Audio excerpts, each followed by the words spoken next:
Assalamualaikum. Okey. Hari ni kita nak pergi tajuk ubahan bab 5.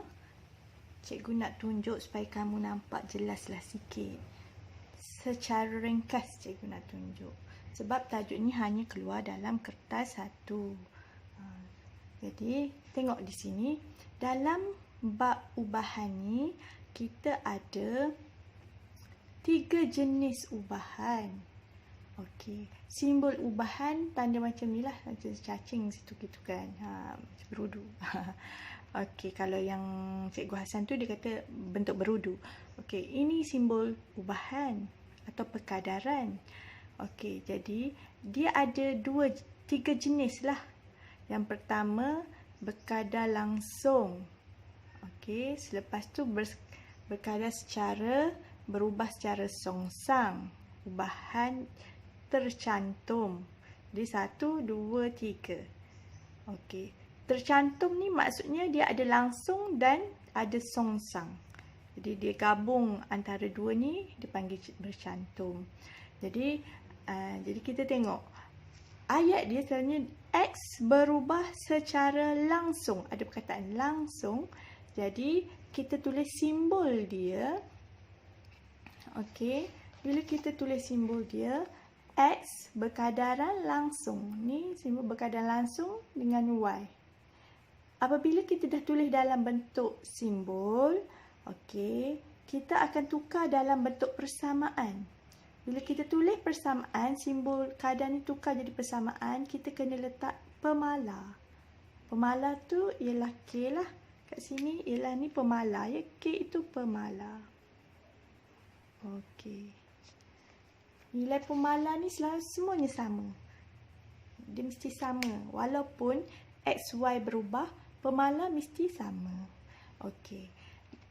Begitu juga kalau songsang, kita punya ni berubah secara songsang. X berubah secara songsang dengan Y. Maksudnya X, songsang ni kita tulis dalam bentuk pecahan. 1/Y. Kalau songsang dengan Y maksudnya di pembawah dia Y lah. Kalau cikgu tulis berubah secara songsang dengan Z kuasa 2. Jadi di Y ni Z kuasa 2 lah. Faham? Okey. Jadi itu dalam bentuk simbol. Dalam bentuk persamaan, 1 tu sebenarnya kita darab dengan pemala. 1 darab pemala K akan dapat K balik. Jadi kita tak perlulah 1K kat situ kan. Jadi cikgu tulis X sama dengan K/Y. Faham? Itu ialah bentuk persamaan. Pemala mesti ada. K tu mesti ada dalam persamaan.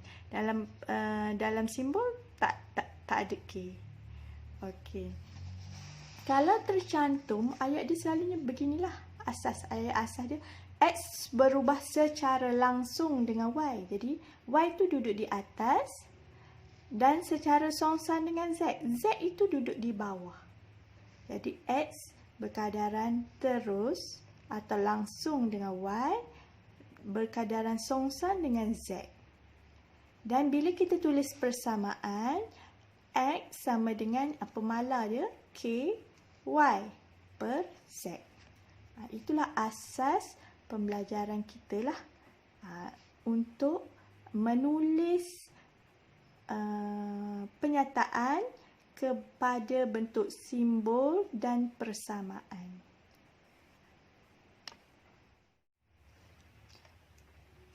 Okey, buka muka surat 74. Kita nak pergi berkaitan tajuk ubahan. Kita pergi subtopik dia ialah ubahan langsung.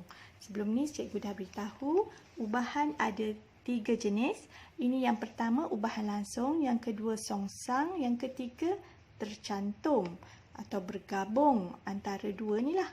Jadi untuk pengenalannya kita tengok macam mana nak mencari jawapan bagi soalan yang berkaitan dengan ubahan langsung. Okey. Contoh soalan pertama, tengok ya. Okey, diberi Y berkadaran langsung dengan X. Dia dah bagi. Dia tak bagi bentuk ayat, dia dah bagi bentuk simbol. Jadi pertama, bila jumpa sahaja soalan ni, tukar dalam bentuk persamaan.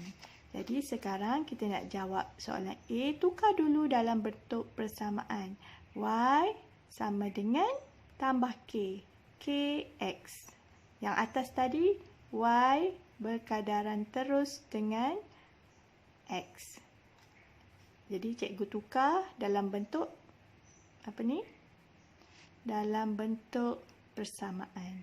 Okey, selepas tukar dalam bentuk persamaan, kita tengok diberi Y15, X5. Jadi kita masukkan Y15, X dalam persamaan ni. Y15, kita tak tahu, X dia 5. Okey, jadi kita kena cari nilai K dahulu daripada maklumat yang diberi ni. Okey, jadi pindahkan dia ke sebelah sini. Jadi K sama dengan, ini darab pergi sebelah jadi bahagi. Jadi kita dapatlah K ialah 3. Selesai dapat K3, masukkan nilai K dalam persamaan awal tadi. Jadi kita dapat Y sama dengan K tadi 3X. Jadi kita sekarang sudah mengungkapkan Y dalam sebutan X. Tadi kita dah ungkap kat sini tapi tak lengkap kan? Sebab kita tak tahu nilai K. Sekarang kita dah tahu nilai K. Kita dah terjawablah soalan A. Ungkapkan Y dalam sebutan X. Okey, soalan B. Hitungkan nilai Y daripada persamaan ni. Okey, masukkan Y sama dengan 3X. Dia kata, hitungkan nilai Y bila X sama dengan 4. Jadi kita gantikan X ni dengan 4. Ya. Okey, bila ganti kita dapatlah Y dia 12. Itu contoh pertama. Ini dalam bentuk ayat ya. Kita tengok contoh nombor 4. Okey, nombor 4 ini dia dah bagi simbol. Okey, dah bagi simbol. Kita tukar simbol dalam bentuk persamaan. Okey, jadi cikgu tukar simbol dalam bentuk persamaan. Sebab kita kena jawab ni mesti tukar dulu. Y sama dengan K punca kuasa X. Ya, ini simbol, ini persamaan dia. Okey. Ini kita dah ungkap dah Y dalam sebutan X. Bezanya kita tak tahu nilai K. Kena cari nilai K. Okey, tengok jadual. Jadual pertama ni kita lengkapkan bila X 4. Y6, kita akan dapat nilai K. Jadi gantikan yang ni ya. Yang pertama ni. Okey, X4, punca kuasa sini 4.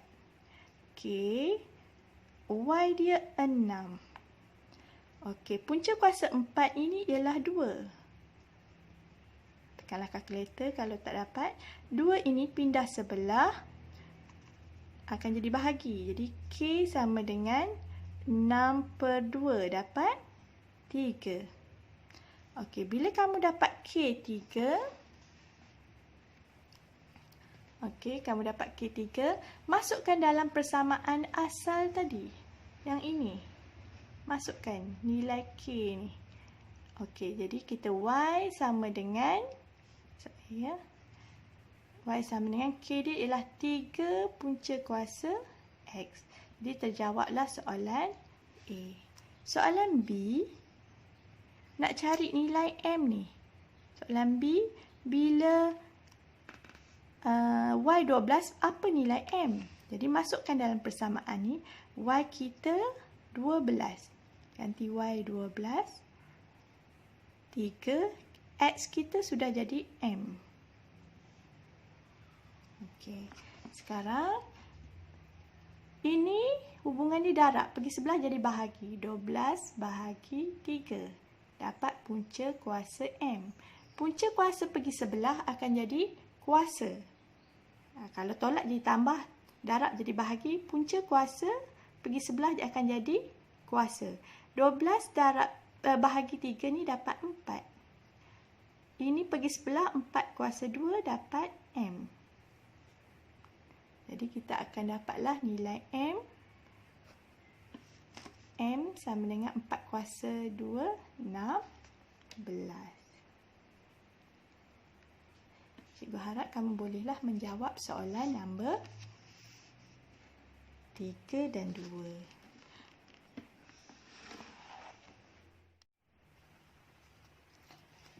Kita pergi soalan seterusnya. Masih di bawah tajuk ubahan langsung. Kita pergi nombor 8. Cikgu nak tunjuk nombor 8. Okay, supaya kamu betul-betul faham untuk ubahan langsung. Nanti untuk ubahan songsang lebih kurang sahaja. Hanya berubah sedikit sajalah konsep dia berkaitan dengan songsang. Ada pecahan. Kalau ini tak terlibat pecahan. Okey, jadi yang ini kita dah ada simbol. Masukkan Y sama dengan KX kuasa 3. Tukarkan dalam bentuk persamaan. Sekarang tengok jadual. X2, Y2. Yang pertama, untuk dapat nilai K, pastikan XY ada nombor dia. Jadi, masukkan sin Y2. K, X tadi 2, kuasa 3. 2 kuasa 3 ialah 8. Jadi, 8 ni pindah sebelah. Jadi, 2/8 sama dengan K. 2/8 persamaan dengan 1/4. Jadi kita masukkan balik dalam persamaan ini. Nilai K jadi Y sama dengan 1/4. Ada X kuasa 3. Cikgu darabkan 1 dengan X kuasa 3. Dia akan jadi Y sama dengan X kuasa 3/4. Terjawablah soalan A. Okey, soalan B. Soalan B ya.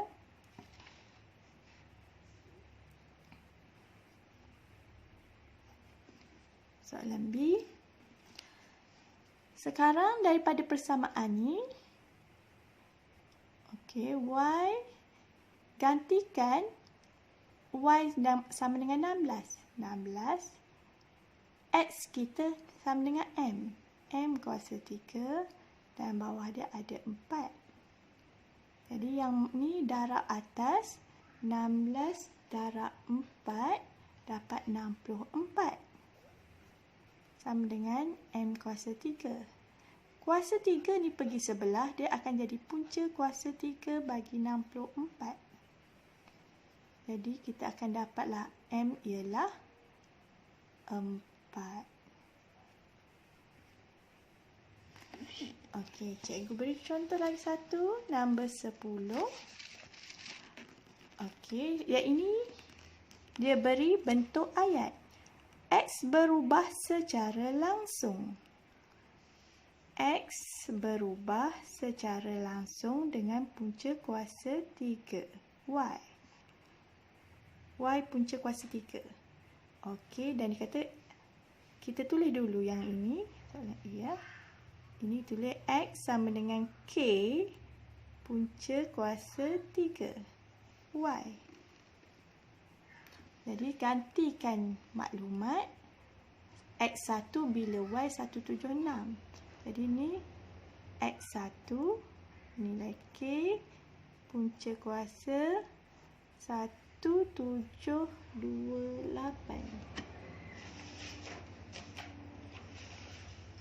Okey. Jadi 1728 ni berapa nilai dia? Ini punca kuasa bagi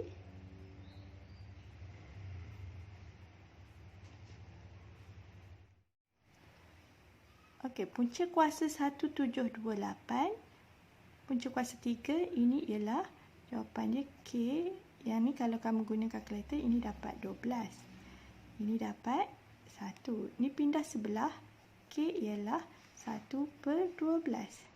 Jadi kamu bolehlah dapat persamaan dia. Gantikan dekat sini.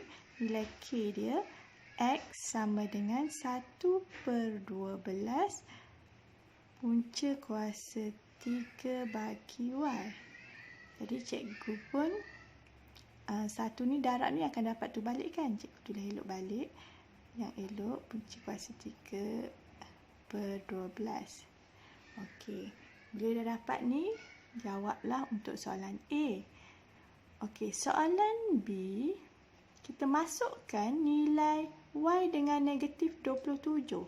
Jadi, X sama dengan punca kuasa 3 bagi negatif 27 per dengan 12. Jadi, kamu bolehlah tekan kalkulator. Kamu akan dapat ini negatif 3 per 12. Ni negatif 3 per 12 dan jawapan dia adalah negatif 1 per 4. Selesailah masalah untuk nombor 10. Jadi kamu bolehlah cuba menjawab soalan yang cikgu tinggalkan.